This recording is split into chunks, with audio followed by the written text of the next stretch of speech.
Alors bonjour, là, j'ai le plaisir maintenant d'accueillir Karine Laflamme, qui est notre candidate dans Lévis. Karine, tu es une femme d'affaires qui a été notamment présidente de la Chambre de commerce de Lévis, Oui. Conseillère municipale jusqu'en novembre dernier à la ville de Lévis dans l'équipe du maire Gilles Lehouillier. Effectivement. Et aujourd'hui, candidate qui va battre Bernard Drainville, peut-être la plus belle victoire qu'on va avoir le 3 octobre prochain. Oui. Aujourd'hui, on va se parler de notre plateforme électorale en matière d'économie parce que, grosso modo, le Parti conservateur du Québec, on est ceux qui veulent le plus remettre de l'argent dans les poches des familles du Québec. Absolument. On considère que c'est à l'État de se serrer la ceinture et non pas aux contribuables.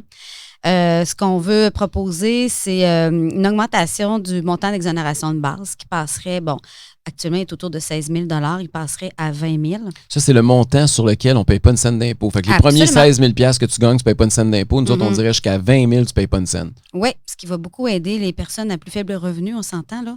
Personnes qui gagnent 30 000, si c'est à partir de 20 000 qu'elle paye de l'impôt, c'est quand même pas mal intéressant pour cette personne-là.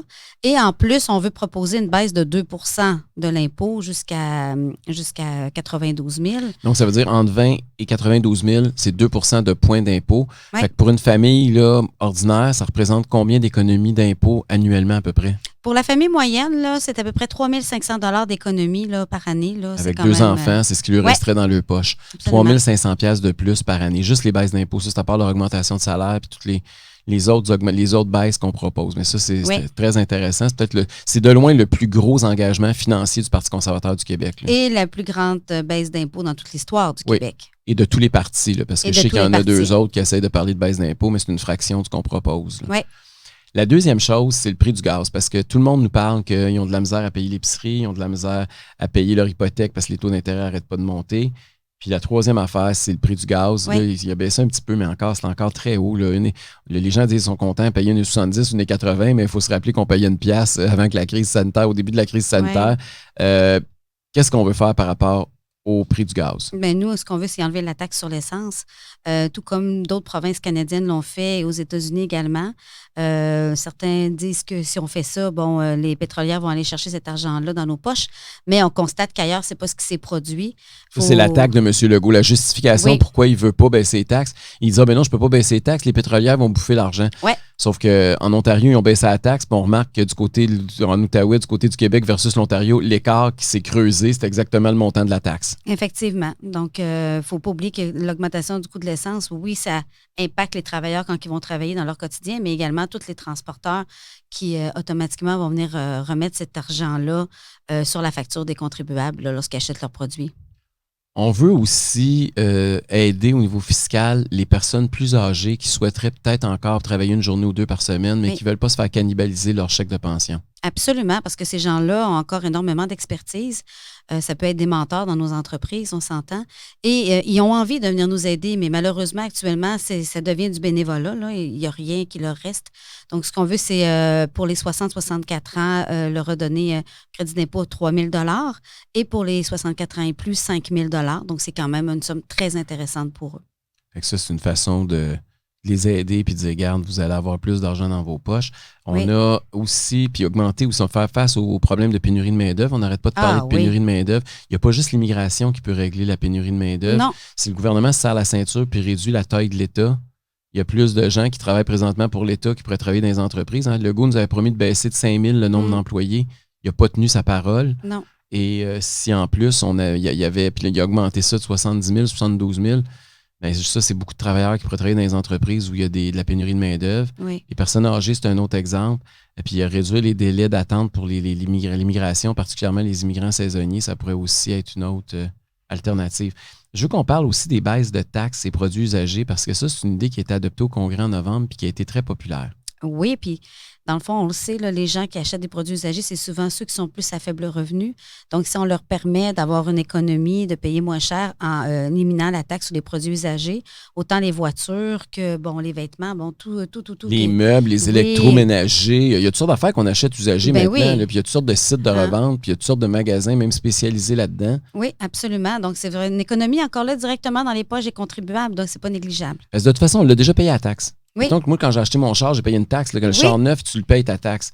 Fait que là, quand tu le revends, pourquoi que le gouvernement faudrait qu'il ramasse la taxe 3-4 fois sur le même produit? Effectivement. Donc, c'est pour ça que nous, on propose de vraiment éliminer cette taxe-là sur les produits usagés. Fait que, grosso modo, toutes nos mesures, c'est un peu nos mesures anti-inflation. On pourrait être sûr que les Québécois sentent le moins possible les impacts de l'inflation actuelle, le fait que les prix de tout augmentent. Ben, en laissant plus d'argent dans les poches du monde, on pense qu'ils vont faire face. Ils vont être mieux outillés pour faire face à la montée des prix. Là. Oui, puis ceux qui pensent, qui se demandent où est-ce qu'on va prendre cet argent-là, oui, on va faire du ménage dans l'État, dans la fonction publique, mais on va également aussi essayer d'aller récupérer des revenus supplémentaires en travaillant avec nos ressources naturelles. Oui, on veut exploiter nos hydrocarbures. Oui, c'est en plein ça. C'est ça. Fait qu'on veut augmenter la richesse du Québec pour payer, pour justement en laisser plus dans les poches du monde. On veut aussi diminuer les subventions aux entreprises. M. Fitzgibbon, Pierre Fitzgibbon, le ministre de l'Économie, qui distribue des milliards à gauche pas à droite à des entreprises choisies, des multinationales. Oui. Nous autres, on n'est pas très favorables à ça, de choisir des gagnants puis des perdants pendant les entreprises. On veut que l'État reste neutre. Effectivement, si on aurait pris cet argent-là pour l'aurait redistribué dans nos PME, ou encore même avec l'aide aux organismes communautaires, je pense qu'on aurait fait une grosse différence dans notre communauté versus donner une grosse somme à une seule entreprise. C'est ça qui est notre programme. Ben, écoute, ça fait un peu le tour. Fait que, regarde, les Québécois ont une vraie offre de centre droit. Ils ont une vraie offre d'un gouvernement qui veut se serrer la ceinture et qui veut donner du répit aux familles du Québec. Merci beaucoup, Karine, de faire partie de notre équipe. Merci, Eric. Merci beaucoup. Je reçois maintenant le docteur Karim Elayoubi, qui est notre candidat dans la circonscription d'Argenteuil. Bonjour, Karim. Bonjour, Eric. Donc, Karim, toi, tu as présidé la commission là, qui s'est occupée du dossier de la santé pour la commission politique pour préparer la plateforme.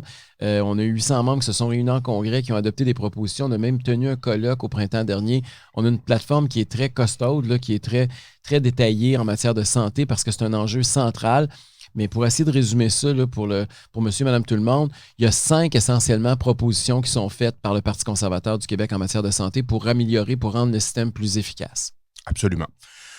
Bon, en effet, comme tu dis, c'est une plateforme qui est très costaude. On a beaucoup de matériel dans cette plateforme-là parce que ce qu'il faut que les gens comprennent, c'est qu'un système de santé, tout s'imbrique ensemble. C'est pas seulement un point qui peut changer les choses. Il faut vraiment qu'il y ait une architecture de base.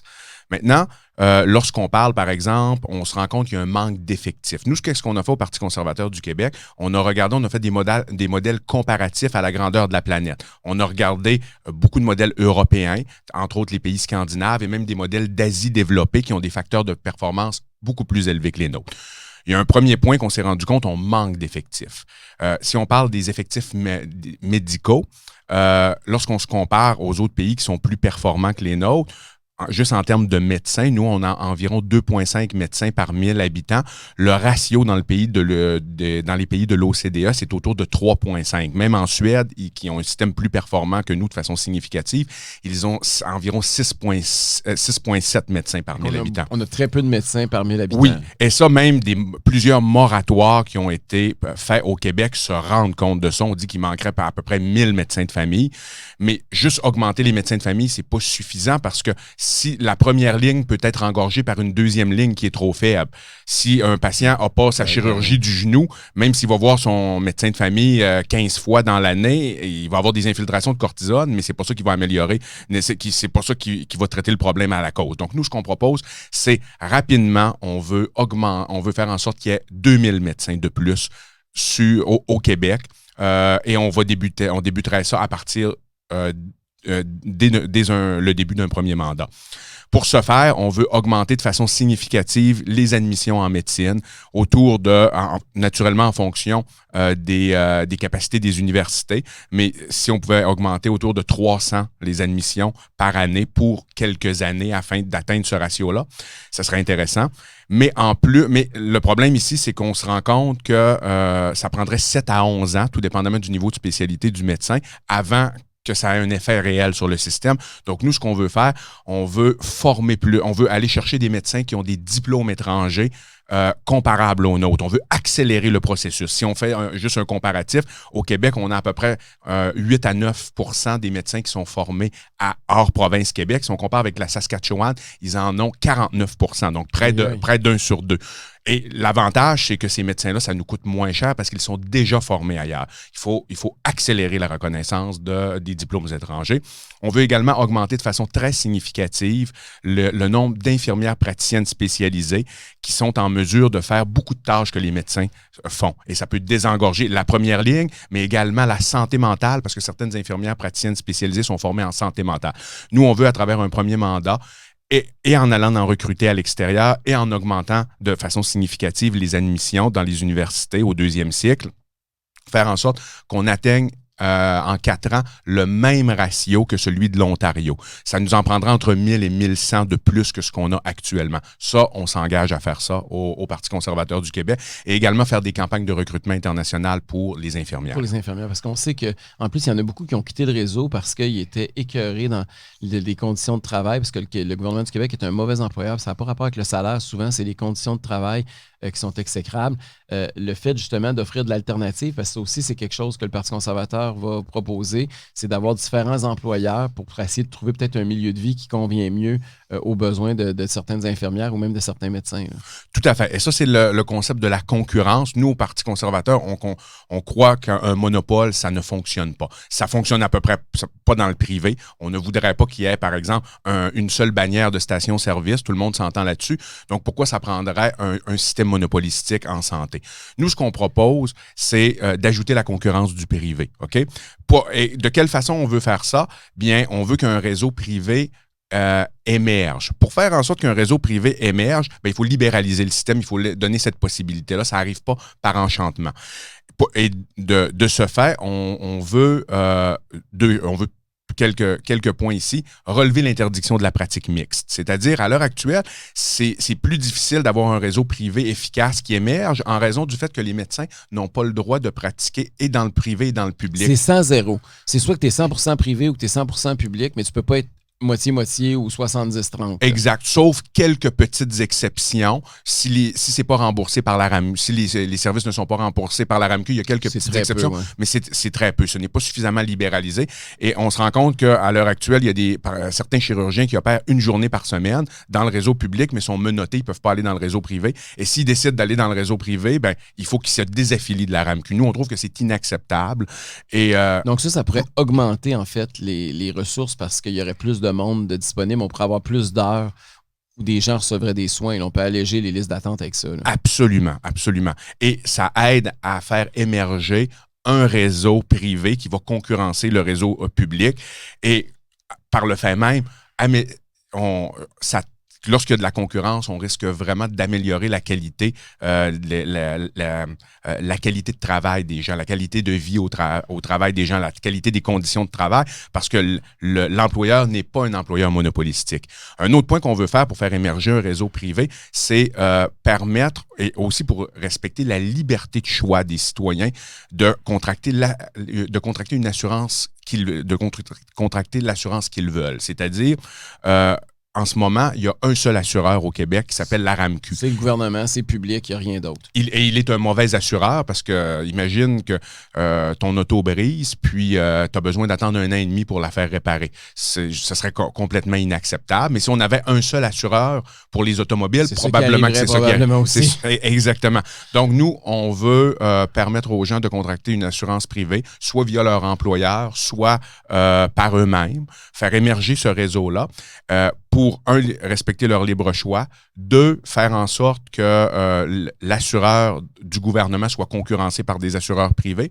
Et également, très important, cela pourrait nous permettre, selon des discussions que j'ai eues avec des économistes, c'est de faire d'attirer un capital intelligent et un capital financier étranger. Donc, des investissements. Des investissements. Parce que si on a juste un assureur monopolistique, les compagnies internationales, ils viendront pas. Et nous, on aimerait ça qu'il y ait des cliniques, des gens qui viennent d'ailleurs, qui investissent leur argent, qui investissent leur capital intelligent pour contribuer à faire émerger un réseau privé. Et les gens vont pouvoir avoir accès avec leur carte d'assurance maladie également, pas juste avec une assurance privée. C'est ça qui est important de mentionner aux gens. Là, moi, je vais prendre l'exemple de la Suède parce que j'y ai été et je l'ai vécu. Tu as 2 hôpitaux, un public, un privé, un chaque bord de la rue. Si dans l'hôpital public, après un délai raisonnable, tu n'as pas été capable d'avoir des soins, tu traverses la rue, tu vas dans le système privé, puis tu as tes soins, puis c'est le gouvernement qui paye. Donc, Tout à fait. c'est ça l'idée de base du Parti conservateur du Québec, c'est d'instaurer de la concurrence. Ça ne va pas en violation de la loi canadienne sur la santé, c'est juste de permettre au privé de faire ce que le public n'est pas capable de faire dans des délais raisonnables et de s'assurer que notre assurance universelle publique paye pour les frais. C'est exactement ça. Donc, c'est une universalité du système de santé. On maintient l'universalité du système de santé comme dans les pays européens les plus performants. Et on fait en sorte que notre système va être moins à deux vitesses qu'il est en ce moment. Beaucoup moins. Parce qu'en ce moment, on a réellement un système à deux vitesses. Capable de payer 10, 15 000, 20 000 vous allez avoir votre chirurgie rapidement. Vous n'êtes pas capable de le faire 1 an et demi, 2 ans d'attente. C'est ça. Nous, on va avoir moins de deux vitesses. Il va y avoir une vitesse pour tout le monde. Et l'autre avantage, c'est évidemment qu'il va y avoir... on croit que la concurrence peut stimuler justement pour avoir une meilleure qualité de service aussi. Là. Absolument. Ça, c'est sûr et certain. Et au niveau de la concurrence, il y a un autre point qui est important à amener ici, c'est-à-dire qu'est-ce qu'on veut faire? On veut changer le mode de financement des hôpitaux. À l'heure actuelle, c'est une catastrophe, la façon que les hôpitaux sont financés. Il n'y a aucune logique à travers ça. Il y a un budget qui est préétabli, plus un certain pourcentage l'année d'après, donc environ 2 à 3 %. Nous, ce qu'on veut faire... C'est une enveloppe fixe d'année en année, c'est récurrent. C'est toujours le même budget, un petit peu plus bonifié de quelques pourcents, mais peu importe combien vous soignez de monde, c'est toujours la même enveloppe. Exactement. Ce qui ne fait aucun sens. Peu importe combien vous soignez de monde. Donc, nous, ce qu'on veut faire, on veut que l'argent suive le patient. Un mode de financement par épisode de soins, comme la presque totalité des pays de l'OCDE. Nous, on fonctionne de façon différente et on est pas mal unique sur la planète à fonctionner de cette façon-là. On veut que plus vous voyez de patients et plus vous voyez de patients vulnérables et plus vous avez des codes d'efficience importantes et des codes d'efficacité et de la satisfaction des patients, meilleur va être votre financement. À ce moment-là, le patient n'est pas vu comme une source de dépenses, il est vu comme une source de revenus, il est désiré à l'intérieur de l'hôpital et les hôpitaux se concurrencent entre eux. Donc, c'est comme dans n'importe quelle entreprise, tu as toujours intérêt à ce que s'il y a plus de patients, normalement, tu devrais recevoir plus d'argent pour soigner plus de monde. Tu devrais avoir un incitatif à soigner le monde, alors que présentement, moins tu en soignes, plus c'est payant. Tu as tout compris, Éric. C'est tout à fait le contraire de la logique. Je veux qu'on parle aussi de la loi sur la santé publique parce que, veut pas, avec les années qu'on vient de terminer, il y a été beaucoup question de ça partout au Québec. On a eu on a été gérés par décret, puis on a eu des contrats sans appel d'offres pour des milliards, puis il y a eu la démocratie qui a été mise sur pause pendant plus de 2 ans. On veut modifier cette loi-là pour que plus jamais on revive ce qui s'est passé depuis 2 ans et demi au Québec. Absolument. Nous, je pense que c'est pas une surprise pour personne. Au Parti conservateur du Québec, on est très attaché aux droits et libertés individuelles et on est très attaché également à la démocratie. Ça fait partie de notre ADN, ça nous réunit en quelque sorte. Donc, nous, ce qu'on a décidé, c'est de modifier cette loi-là. On veut faire en sorte que... si à chaque 30 jours, c'est-à-dire si l'état d'urgence sanitaire se doit d'être, si le gouvernement veut réinstaurer l'état d'urgence sanitaire, il faut qu'il y ait un minimum de 80 % des députés au sein de l'Assemblée nationale qui votent en faveur. On veut également mettre plus de garde-fous, c'est-à-dire faire en sorte que le directeur national de la santé publique soit complètement indépendant, qu'on ait une santé publique complètement indépendante et savoir que la population a le droit de savoir qu'est-ce que les vrais scientifiques, les vrais experts nous recommandent et on ne veut pas que les scientifiques soient contaminés par le politique parce qu'on le sait, la politique, il y a de la partisanerie. Les scientifiques, ils ne sont pas partisans, ils ne se doivent pas de l'être. C'est ça. Juste pour dire là, aux gens, là, par exemple, la cellule de crise qui a entouré François Legault pendant la crise sanitaire, mais sa cellule de crise, c'était à 15 sur 17. C'était des chefs de cabinet, des anciens chefs de cabinet, des staffs politiques, des députés, des ministres.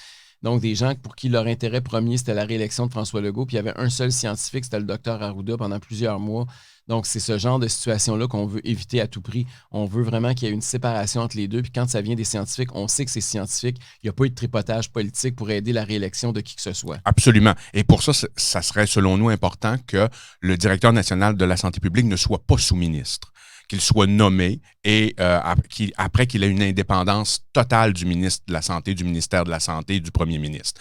L'autre chose, on veut qu'à chaque 30 jours, donc à chaque fois que l'état d'urgence sanitaire est renouvelé, que l'ensemble des recommandations du directeur national de la santé publique soient rendues publiques. Ça, on veut... Parce que là, présentement, on ne les a jamais eues. Il y a plein de recommandations qui ont été faites qu'on ne le sait pas. Puis il y a plein de choses qu'on nous dit que c'était des recommandations puis c'était pas vrai. On l'a appris sur les salles à manger, là, dans les restos. Là. que M. Legault avait dit que c'était une recommandation de la santé publique s'il les avait fermés, puis Arruda est allé en commission parlementaire quelques mois plus tard pour nous dire que c'était faux. Donc là, nous autres, ça serait transparent. Il y aurait une séparation. Donc, le directeur de la santé publique ferait ses recommandations, les rendrait publiques à tous les mois, et on saurait exactement ce qui a été recommandé au gouvernement, puis on saurait quelle était la décision politique par rapport aux recommandations scientifiques. Absolument, tout à fait. Et pour nous, c'est central.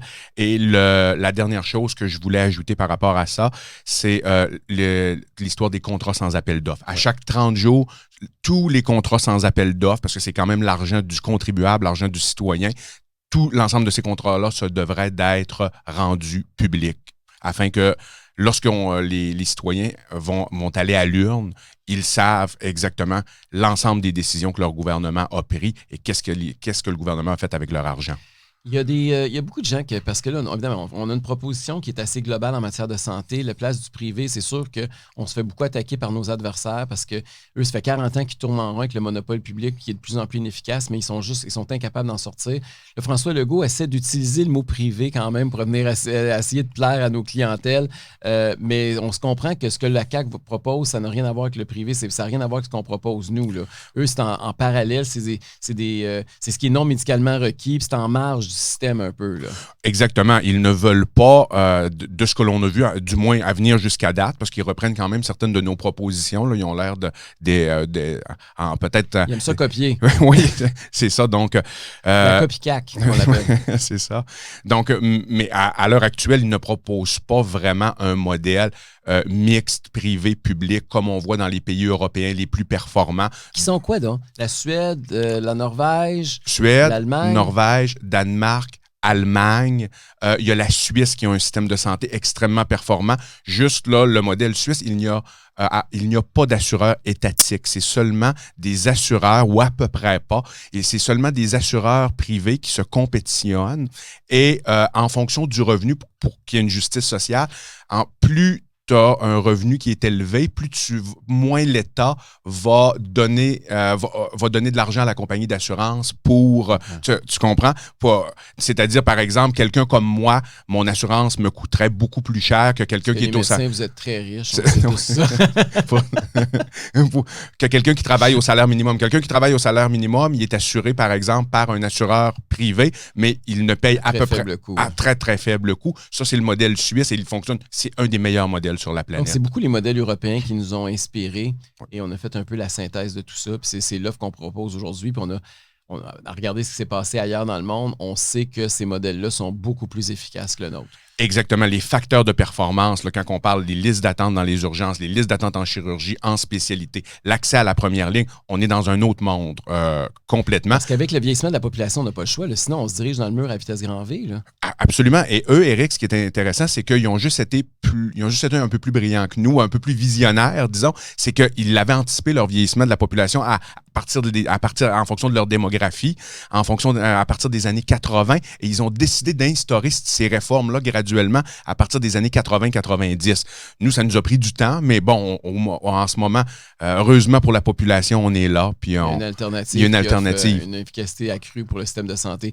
Il y aurait un petit dernier point, Éric, que j'aurais voulu parler parce que c'est quand même très important. C'est la décentralisation du système de santé. Évidemment. C'est juste un petit dernier point. Il y avait 300 médecins au début de la crise sanitaire, d'ailleurs, qui ont réclamé qu'il y a une décentralisation du système. Le gouvernement n'a même pas voulu leur répondre et les rencontrer. Pas du tout. Exactement, c'est vrai ce que tu dis. Et ces médecins-là, même, je pense qu'ils sont rendus plus de 700 en ce moment.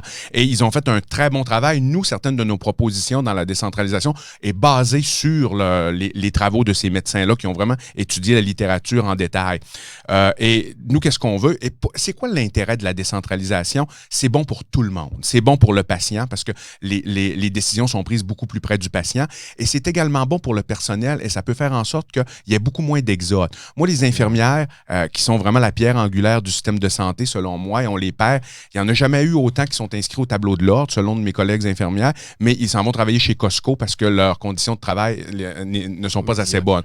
Donc, en décentralisant, ça va faire en sorte que les décisions sont prises beaucoup plus localement. Les listes de garde sont faites plus locales. Il y aurait beaucoup moins de bureaucratie et par exemple, une infirmière qui voudrait changer son chiffre, pas faire de nuit parce qu'elle a des enfants, puis une qui est plus jeune, elle veut faire plus de nuit, à ce moment-là, il y a beaucoup plus de souplesse dans les décisions. Et Et ça améliorerait, là, ça a été vraiment démontré, ça, qu'un système qui est décentralisé, les conditions de travail des employés, préposés aux bénéficiaires, infirmières, sont meilleures. Pour nous, c'est très important. On veut ça. Une structure étatique qui prend toutes les grandes décisions. Le public, c'est pas ça qui est le plus flexible et qui répond le mieux aux besoins de l'individu. Là. Tout à fait. Karim Elayoubi, candidat dans la circonscription d'Argenteuil, merci beaucoup. Ça m'a fait un grand plaisir. C'est moi qui te remercierai. Je suis maintenant en compagnie de Jacinthe Ève Harel, notre candidate dans la circonscription de Port-Neuf.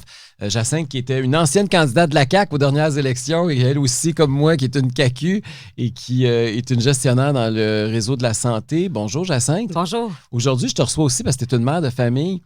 On veut parler famille parce que le Parti conservateur, c'est le parti de la famille et on propose des choses très intéressantes pour l'ensemble des familles, particulièrement pour le service de garde de leurs enfants. On sait qu'il y a 52 000 familles présentement qui attendent une place en CPE, qui n'ont pas de place. Ça a toujours été le même problème. Tous les gouvernements, puis encore cette élection-ci, tous les autres partis proposent d'éliminer l'attente, puis il n'y en a pas un qui est capable d'y arriver. Nous autres, on arrive avec une idée pas mal plus originale, pas mal plus efficace. Oui, ça fait des années que ça perdure, ce problème-là. Je l'ai vécu avec mes 3 enfants il y a 16 ans et ça n'a pas changé. Il n'y a pas d'amélioration. Alors, nous, ce qu'on propose, c'est d'offrir un bon de 200 $ par enfant en âge préscolaire pour s'assurer de donner le choix aux parents, que le parent soit libre de choisir la meilleure formule de garde pour ses enfants, pour chacun de ses enfants, le meilleur modèle de garde, puis pour instaurer finalement une offre sur le marché là, pour être en mesure là, de vraiment répondre aux besoins particuliers des enfants, aux besoins des familles aussi. On a des familles qui travaillent de soir, de nuit, de fin de semaine. Alors, on veut élargir l'offre de services de garde. On veut offrir la possibilité là, aux parents de choisir la méthode la plus confortable pour leur situation familiale. Parce qu'il y a de plus en plus de gens qui font du télétravail 2-3 jours semaine ou qui ont des horaires atypiques, qui ne travaillent pas du lundi au vendredi de 9 à 5. On veut aider tout le monde parce que ces gens-là, dans le fond, ils payent pour un système puis ils n'ont pas droit. Oui, exactement. Ils sont mis de côté. Alors, nous, on veut vraiment intégrer l'ensemble des familles québécoises avec toute leur réalité. Il y a diverses réalités, on veut en tenir compte et c'est ce qui est magnifique là, dans notre proposition. 200 $ par enfant en âge préscolaire et on offre... Par semaine, effectivement. Et on offre le choix là, du mode de garde, si c'est grand-maman, si c'est un CPE, si c'est une garderie en milieu familial et on va bien sûr là, déréglementer là, pour s'assurer que ce soit facile d'ouvrir un service de garde au Québec. C'est ça. J'ai rencontré récemment des propriétaires de garderies privées, là, puis eux autres, c'est sûr qu'ils sont pas de bonne humeur parce qu'ils se font cannibaliser. Hein, ça cause un paquet de problèmes. J'avais pas pensé à ça, mais il y a des gens qui sont sur une liste d'attente en CPE. Puis là, les parents, en plein milieu de l'année, sont obligés de transférer leurs enfants quand une place se libère. Fait qu'eux autres, ça vide leur garderie. C'est très difficile de prévoir. Fait que tout le monde est déstabilisé, à commencer par l'enfant. C'est pas souhaitable de changer de milieu de garde juste parce que le gouvernement décide que oui ou non, il y a de la place dans le réseau public. Là. Bien, j'ai vécu exactement le même genre de situation. Moi, j'ai eu un enfant qui a eu une place en CPE à 3 jours semaine. Alors, mon petit garçon d'1 an et demi devait aller 3 jours par semaine dans un CPE et 2 autres journées par semaine. Les mardis et jeudis, en plus, là, il n'y avait pas de continuité dans une garderie privée. Et il a dû... Tu te promenais d'une journée à l'autre, d'une garderie à l'autre. Mon enfant se promenait d'une garderie à l'autre. Les 3 enfants n'étaient pas dans la même garderie. Mes 3 enfants, oui, des tours des garderies. Exactement. Donc, je faisais affaire avec 3 garderies différentes, dont un de mes enfants qui en fréquentait 2 parce qu'il y avait des places à temps partiel. Il ne fallait pas que tu te trompes de jour. Non, mais ça n'a pas de bon sens pour l'enfant. Il doit s'adapter à deux types. Ben oui, ça n'a pas de bon sens. Ça n'a pas de bon sens. C'est ça. C'est le système, il n'est pas fait pour l'enfant. C'est un monopole. L'autre affaire, c'est qu'on le voit, là, un monopole, c'est un monopole. Là. Nous autres, on n'est pas des gens qui croient au monopole. On croit à la liberté de choix des individus. Puis les gens ont le droit de choisir des services de garde. Puis c'est pas un one size fits all. Là. Chacun a une réalité différente. Puis on veut que ce soit le système qui s'adapte aux enfants plutôt que les enfants qui s'adaptent au système. Là. Exactement. Faut que l'enfant soit au centre de nos décisions, au cœur de nos décisions pour de vrai. Pas juste des belles formules qu'on dit, mais il faut mettre en place des systèmes qui s'assurent que l'enfant, on en tient compte pour de vrai, son bien-être, son confort et puis sa sécurité, le développement aussi de nos enfants. Je veux qu'on parle aussi d'autres choses, parce que la famille, c'est pas juste les services de garde. Il y a même aussi les aidants naturels aussi. C'est la famille. On prend ça à l'autre bout de la vie. Là. Les gens qui veulent avoir des maisons intergénérationnelles ou qui veulent prendre soin là, d'un parent malade ou en fin de vie. Ça aussi, on a quelque chose pour eux. Oui, on a un crédit d'impôt pour les proches aidants, mais vraiment un bon crédit d'impôt, une belle bonification du crédit d'impôt pour proches aidants, parce que ça fait partie de la réalité des familles québécoises. Un jour ou l'autre, on devient proche aidant, et parfois, même en élevant nos enfants, parfois, c'est lorsqu'ils quittent le nid familial que tout de suite, on pense retrouver notre liberté d'adulte, et puis on est confronté à la maladie d'un proche et on devient proche aidant. Alors, on veut encourager la famille à être reconnue pour la contribution qu'elles apportent auprès de leurs personnes malades ou qui ont besoin d'assistance. Donc, on veut laisser de l'argent dans les poches des Oui. gens qui vont prendre soin d'une personne âgée ou d'une personne malade autour d'eux. Oui. Puis, c'est économique pour l'État, il faut se le dire. Là. C'est moins cher que s'ils s'en vont en institution. Puis 2, je pense que c'est plus souhaitable aussi pour la personne qui est malade ou qui a des problèmes. Là. Oui, parce que ça assure une stabilité de soins. Elle reste dans sa famille, elle est avec son monde. Oui, exactement. Donc, c'est toujours la même personne ou les 2-3 personnes, là, les deux membres de la famille qui s'occupent de cette personne-là. Donc, ça favorise un lien, on préserve l'intimité de la personne qui est aidée dans les soins et on s'assure qu'il y a un lien même affectif. Donc, il n'y a que du positif là-dedans.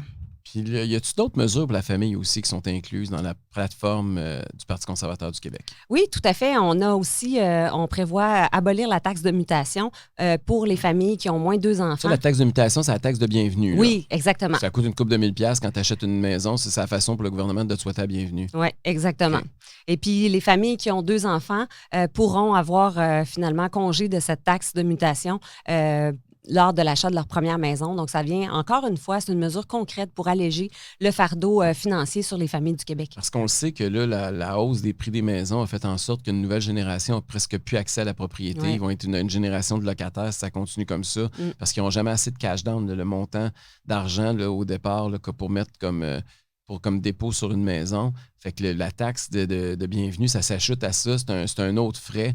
Fait que quand une jeune famille veut avoir une maison, on veut leur donner un peu de répit. Puis c'est une façon pour nous de laisser un peu d'argent dans leur poche là, pour pouvoir aménager leur nouvelle maison à leur goût, pouvoir peinturer, pouvoir rénover, pouvoir décorer ça un peu comme ils veulent. Ouais. Fait que c'est une façon d'aider là, les familles qui veulent accéder à la propriété. Là. Oui, exactement. Puis l'effet secondaire de ça, qui est un effet très positif aussi, ça va libérer le marché locatif, une part du marché locatif. Donc, quand on voit des régions où les logements sont rares, bien, si on facilite l'accès à la propriété, on vient enlever une pression aussi sur le marché locatif. Tout est dans tout. Il y a un effet domino, évidemment. Oui. Merci beaucoup, ma chère Jacinthe. Ça va être un grand plaisir de finir la campagne, jaser de ça aux Québécois, partager nos politiques en matière de famille. Merci à toi. Merci. Je reçois maintenant notre candidat dans la circonscription de Chute-de-la-Chaudière, Mario Fortier. Bonjour. Bonjour, Éric. Mario qui a été conseiller municipal à Saint-Étienne pendant 2 mandats. Trois mandats, ouais. Qui a été président de la Société de transport de Lévis et qui est aujourd'hui candidat pour nos couleurs. Mario, évidemment, quand on parle des candidats de la Rive-Sud de Québec puis qu'on parle d'un gars qui se connaît en matière de transport, je peux pas te parler du 3e lien parce que c'est l'enjeu majeur pour la région de Chaudière-Appalaches puis même de la capitale nationale. Ah. Chez vous, c'est l'enjeu numéro 1 de cette élection-là. Là. Ah, définitivement que ça touche autant les gens du sud de Chaudière que de Lévis, que de Bellechasse, que de toute la Chaudière-Appalaches au grand complet. Et Québec aussi pour plusieurs raisons. Les enjeux de sécurité, les enjeux de fluidité. C'est quelque chose qui est attendu depuis des décennies. Puis le projet qu'on amène est un projet, je pense, crédible, qu'on est capable de mener à terme beaucoup plus rapidement qu'un projet de tunnel. Je disais récemment un chroniqueur qui disait que c'est le 3e lien qui est réaliste. Là. C'est le 3e lien qui est vendable parce que on comprend que la CAQ nous propose un tunnel, mais on comprend que leur tunnel coûte tellement cher, puis il y a tellement de défis technologiques puis techniques que ça n'aura probablement jamais lieu, puis c'est encore de la poudre aux yeux pour la campagne électorale. Nous, c'est vraiment un pont plus traditionnel entre Québec et Lévis qui passe par l'île d'Orléans. Encore faudrait-il les voir, les études du gouvernement. Ils nous disent qu'ils ne les diffuseront pas pendant la campagne électorale. On ne sait pas c'est quoi qui est en dessous du fleuve. On ne sait pas de quoi se compose le lit du fleuve. On ne sait pas c'est quoi les pentes. On ne sait pas c'est quoi les profondeurs. On ne sait pas sont où les sorties. Alors qu'un pont, on a de l'expertise. On sait comment les faire. On sait où on pourrait le faire. Puis des routes, on est capable d'en faire aussi. Ça fait que c'est beaucoup plus crédible, réalisable dans les délais qu'on voit là, 2026-2027.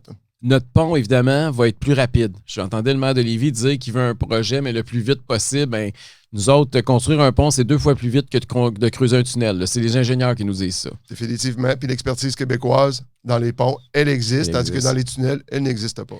Après ça, c'est 2 fois moins cher à peu près là, que de construire un tunnel. Fait que ça aussi, pour les contribuables, c'est une affaire qui est intéressante.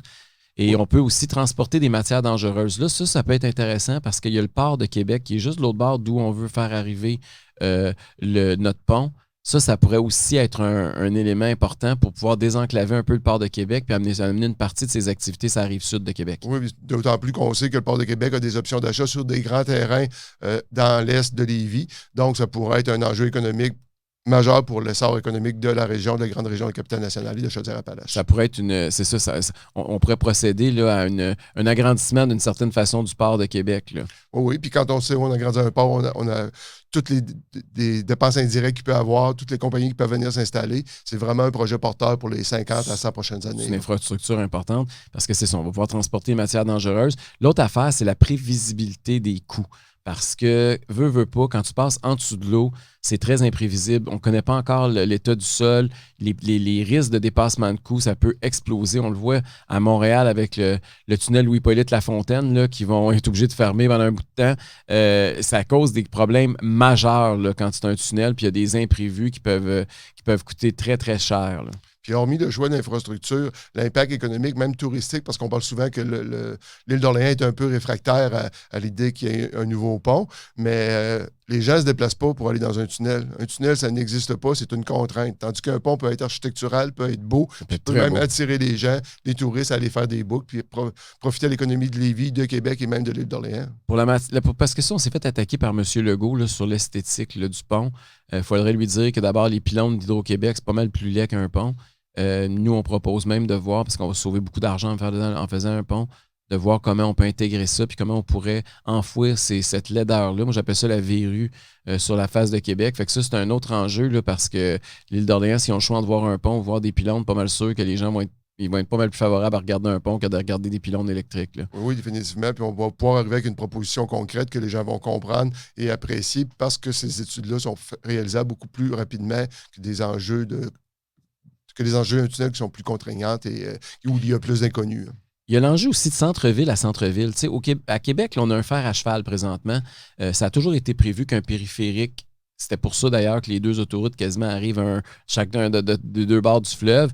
Là, ils veulent faire une espèce de centre-ville à centre-ville avec 2 tunnels. Mais le but, c'est de désengorger les centres-villes. Est-ce qu'il n'y a pas un risque d'avoir des tunnels qui aboutissent d'un centre-ville à l'autre le problème, on ne le réglera pas. Ça risque d'être encore bien pire que ce qu'on voulait faire. Là. En tout cas, les études ne sont pas faites là non plus. Puis oui, effectivement, on peut accentuer un problème qu'on espère régler avec le transport. Parce que, quand tu regardes la région de Québec, là, tu le vois là, qu'il y a une espèce de grand C, là, puis qu'il manque le fer à cheval, puis il manque un petit bout. Puis ça fait quand même 50 ans, ça arrive sud, que vous parlez d'un 3e lien à l'est. Là. Il y avait des publications dans les années 50. On parle de 70 ans. 70 ans. Puis ça a toujours été à l'est. Il n'y a jamais personne qui a dit qu'il fallait que ça soit un tunnel centre-ville à centre-ville. Le projet, c'était le projet d'un pont à l'est. La plupart des grandes villes ont des périphériques, ont des axes aux 2 extrémités de leur ville. C'est ce qui fait qu'il y a de la fluidité, puis qu'il y a une logique de développement aussi, puis un équilibre sur le territoire au lieu d'avoir une concentration dans un pôle plutôt qu'une belle répartition et plus égale sur tout le territoire.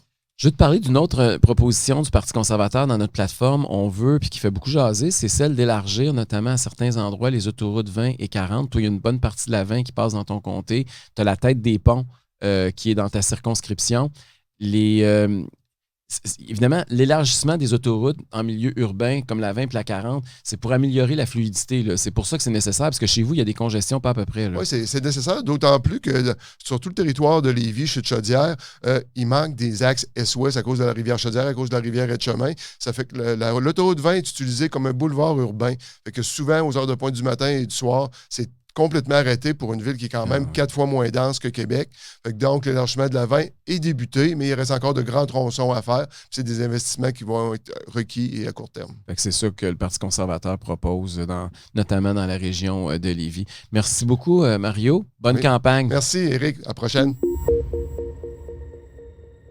Alors, je suis maintenant en compagnie de Stéphane Lachance, qui est notre candidat dans l'appellerie, un gars qui a une business dans l'événementiel et qui maintenant porte fièrement nos couleurs de ma circonscription voisine. En fait, t'es à côté de Chauveau, toi, là. Absolument, je suis ton voisin, Eric. T'es mon voisin immédiat. Stéphane, on va parler maintenant du tramway parce que dans ton comté, comme dans le mien, puis comme dans l'écrasante majorité des circonscriptions de la grande région de Québec, le projet de tramway, on va payer pour, mais il n'y a pas grand monde dans notre gang qui va en profiter, là. Non, puis il n'y a pas d'acceptabilité sociale de la part des gens au niveau de ce projet-là. Un projet qui a été imposé à la population sans avoir aucune consultation publique. Et c'est ce que je pense que je décris le plus dans ce dossier-là. On n'a jamais. Là, on parle du projet d'infrastructure le plus gros de la Ville de Québec dans son histoire. On n'a jamais demandé aux citoyens de donner leur avis de façon claire et précise sur ce projet-là. C'est même pire que ça. On a voté contre Anne Guérette qui proposait le projet. Elle a eu 15 % des votes. On a voté pour la bombe qui nous promettait qu'il était contre le tramway. On a voté contre les libéraux de Philippe Couillard qui avaient signé le deal avec la bombe. Après ça, on a voté contre la dauphine, si je peux dire, de Régis Labombe, Marie-Josée Savard, pour mettre un gars qui est rendu maire de Québec qui, lui, vous proposait 10 modifications. Puis la CAQ aussi, là, il y a un bout de temps qu'on entendait leurs députés être plutôt défavorables au projet. Comment ça se fait qu'il n'y en a pas un qui a le guts de le dire? Comment ça se fait qu'on se fait toujours mentir élection après élection dans ce dossier-là? Ben, je pense que c'est un petit peu c'est ce que je ressens de la part de la population. Là, c'est la grogne en tant que telle de se faire dire des choses, puis lorsque les gens sont élus, de faire tout à fait le contraire. Puis ce que je trouve un petit peu navrant dans la situation avec la CAQ, c'est que lorsqu'ils sont arrivés au pouvoir et ils ont hérité de ce projet libéral-là, c'est qu'ils ont dit qu'il y avait 3 conditions qui étaient sine qua non pour l'exécution du projet, c'est-à-dire l'interconnexion entre les deux rives. Il n'y en a pas actuellement. On n'a aucune interconnexion. Après ça, il y en avait une dans le projet de SRB qui est mort, mais sur le projet de tramway, il n'y a aucune interconnexion. Après ça, on avait parlé du respect en tant que tel du budget. Alors, la vice-première ministre, Mme Guilbeault, avait dit qu'il n'y aurait pas une scène de plus. On est déjà rendu à plus de 700 millions d'augmentation par rapport au projet initial. À l'époque, il était à 3 milliards, un peu plus que 3 milliards. On est rendu pas loin de 4 milliards. 4 milliards, puis on pense qu'avec l'inflation, on va arriver à 5 là, si on fait la réalisation de ce projet-là. Puis on avait parlé aussi de la desserte des banlieues. Alors, la desserte des banlieues, on est arrivé avec un projet Flexibus qui est vraiment mi-figue, mi-raisin, mais qui ne répond pas en tant que tel aux besoins. Alors, les 3 conditions que le gouvernement actuel avait dit pour l'exécution de ce projet-là n'ont pas été rencontrées, puis malgré tout, on continue à vouloir le faire. Tu as été aussi porte-parole de Tramway Non Merci. Ça fait longtemps que tu t'es impliqué contre ce projet-là. On voit de plus en plus de citoyens, de commerces s'opposer à l'arrivée du tramway. Il y a un paquet d'inconvénients dont on entend trop peu parler. Il y a la coupe des arbres sur René Lévesque, une des plus belles rues de la ville. Ils vont couper un peu plus que 1000 arbres. 1500, mais il y a des arbres dans cette partie-là qui sont qualifiés de remarquables, des arbres de plus de 100 ans. Alors, c'est des choses qui vont complètement défigurer la ville avec l'arrivée aussi d'une toile métallique au niveau. Les gens, ils ne le réalisent pas parce que souvent dans les maquettes qui sont présentées, on ne le voit pas vraiment ou on le voit très finement, mais il va y avoir une toile d'araignée de fil électrique qui va envahir la ville. Une ville, Québec, qui est quand même jugée par le patrimoine de l'UNESCO comme étant une des plus belles. C'est sûr que ça va défigurer la ville, ce projet-là. Après ça, il y a la dalle de béton aussi qui pose un paquet de problèmes à tous les niveaux, autant pour la livraison des commerces qui sont sur ces rues-là que le déneigement de l'hiver, qu'on ne sait toujours pas comment ils vont réussir à faire ça. Les services d'urgence aussi. Il faut comprendre qu'à partir du moment où il va y avoir des interventions, des services, exemple des pompiers ou quoi que ce soit, il y a un incendie, puis s'ils doivent traverser des tuyaux au niveau de la dalle, le service il est complètement interrompu. Actuellement, avec des autobus, on est capable de faire prendre des voies alternatives, mais le tramway, il est sur sa voie, on ne peut pas déroger de ça. Donc, ça va vraiment être un embarras sur ce point-là également. Parce que le fait aussi qu'on ne pourra plus passer, on ne pourra plus traverser, ça va être juste quelques intersections où on va 148 intersections où on ne pourra plus tourner à gauche en tant que c'est ça. Fait que là, ça veut dire la congestion routière encore un peu plus. Ce qui est un peu navrant, c'est qu'en sortant de notre situation pandémique, c'est qu'il y a beaucoup de commerçants qui ont vraiment eu beaucoup de difficultés au niveau de leur business. Et puis là, on va pendant 4 ans encore arriver avec des travaux qui vont empêcher les clients de s'approcher de ces commerces-là. Donc, on vient encore leur mettre de la pression financière parce que ces gens-là vont perdre de la business parce que les gens, lorsqu'ils vont voir tous ces travaux-là, ils ne voudront pas se rendre dans ces commerces-là. Alors, c'est sûr que ça inquiète les commerçants pour cette situation. Après ça, on parle de l'environnement. Il y a des gens qui disent qu'il faut faire ça pour l'environnement. Mais couper des arbres centenaires, remplacer ça par des fils électriques puis des dalles de béton puis créer des îlots de chaleur. Des îlots de chaleur, exactement. Puis en plus de ça, être obligé de construire des nouveaux garages. Puis là, on va être obligé, je me souviens plus combien d'acres, mais ils vont être obligés de dévaster des forêts, Oui, puis même dans des le milieux coin, humides. Dans le coin de là. Legendre, là, c'est des milieux humides et c'est plusieurs centaines d'acres en tant que tel qui vont être consacrés pour faire juste le garage d'entretien en tant que tel du tramway. Alors, c'est sûr du côté environnemental, avec du béton à quantité, à profusion, je pense que depuis, on se souvient que la Ville de Québec a complètement défait tout ce qui avait été bétonné au niveau de la rivière Saint-Charles. Puis là, on revient avec un nouveau projet. Puis l'autre affaire, c'est que ça va pas nécessairement très vite, le tramway. C'est ça le problème aussi. Ça, c'est peut-être une chose que les gens ne savent pas, mais c'est effectivement, le tramway actuellement, dans sa version actuelle, n'est pas plus rapide, n'a pas plus de fréquence et n'a pas plus de capacité que les autobus 800 et 801. Alors, c'est vraiment, on fait un 801 de chromé, carrément. Ça n'aura pas plus d'impact et ça n'aura pas plus pour les utilisateurs. Puis, il y a aussi le phénomène, il faut aussi considérer que lorsqu'on a fait le choix du tramway, on l'a fait en 2017. Donc, la situation de travail avec le travail à la maison n'était pas présent. Et là, il y a L'achalandage a baissé de 30 il faut le dire. Là, depuis le début de la crise sanitaire, il y a 30 moins de gens qui prennent le transport en commun parce qu'ils font plus de télétravail. C'est la raison pourquoi le BAP avait recommandé dans ses recommandations, on parle quand même des experts du gouvernement qui recommandaient de retourner à la planche à dessin pour revoir en tant que tel le projet en fonction des nouvelles données, puis de la nouvelle situation, des nouvelles réalités. Nous, en alternative, ce qu'on propose, nous autres, à la place, c'est de dire, regarde, pour la grande région de Québec, là, OK, on n'aura pas de tramway, mais ce qu'on va faire, c'est qu'on va prendre une fraction, là, 1, quelques % du budget, en fait, là, puis on va permettre de faire un projet pilote, voir si oui, les gens ont un appétit pour le transport en commun, puis on va offrir l'autobus gratuite. Oui, puis ça, je pense que ça peut faire une différence significative pour plusieurs personnes qui sont des bas salariés, parce que ça représente quand même une somme importante dans leur budget. Et je pense que ça va être la meilleure façon de savoir si vraiment il y a un appétit de la part des citoyens pour l'utilisation du système de transport en commun. On n'est pas contre le transport en commun. On dit tout simplement que le projet de tramway, comme il est présenté présentement, n'est pas un bon projet pour la Ville de Québec. Puis, à l'instar de ce que tu disais récemment au niveau du Saguenay avec le projet GNL, oui. Ben, c'est un peu la même chose pour Québec. Pour Québec, c'est un peu aussi une condition qui est à l'urne. C'est-à-dire que les gens qui sont contre le tramway doivent voter pour le Parti conservateur parce qu'on est le seul parti à être contre le projet. Les quatre autres sont pour. Et les gens qui sont pour le tramway voteront pour le parti de leur choix. Mais nous, il y a une seule alternative pour les gens qui sont contre le tramway et c'est le Parti conservateur du Québec. Et ça va être la question de l'urne, c'est sûr, pour bien du monde dans la grande région de Québec. Puis on va... la gratuité, moi, j'aime beaucoup l'idée de la gratuité du transport en commun aussi parce que en période de crise économique comme on vit présentement, c'est souvent les gens à plus faible revenu qui utilisent le transport en commun. Oui. C'est une façon d'aider encore plus les gens là, qui ont besoin d'aide présentement. Puis souvent, les gens de l'administration actuelle nous parlent que bon, le tramway pourrait éventuellement faire en sorte que des gens feraient des choix de laisser une des deux voitures pour en garder seulement qu'une. Mais moi, je pense que si le transport en commun serait gratuit, peut-être qu'il y a des gens qui vont peut-être considérer d'avoir seulement qu'une voiture, que ça va être suffisant, puis pour le reste, ils vont pouvoir se déplacer librement, sans contrainte. T'es candidat contre Éric Kerr, le ministre candidat dans la pelleterie aussi, député de la pelleterie. Oui. Ce gars-là, il n'avait pas dit Tramway No Way pendant un moment C'est donné? lui, lorsque j'ai cofondé le mouvement Tramway Non Merci en tant que tel, indirectement, il est l'auteur, l'inspiration, parce que lui, il avait dit No Way Tramway. C'est ce qu'il avait dit. Alors, c'est ce qui nous a inspiré pour...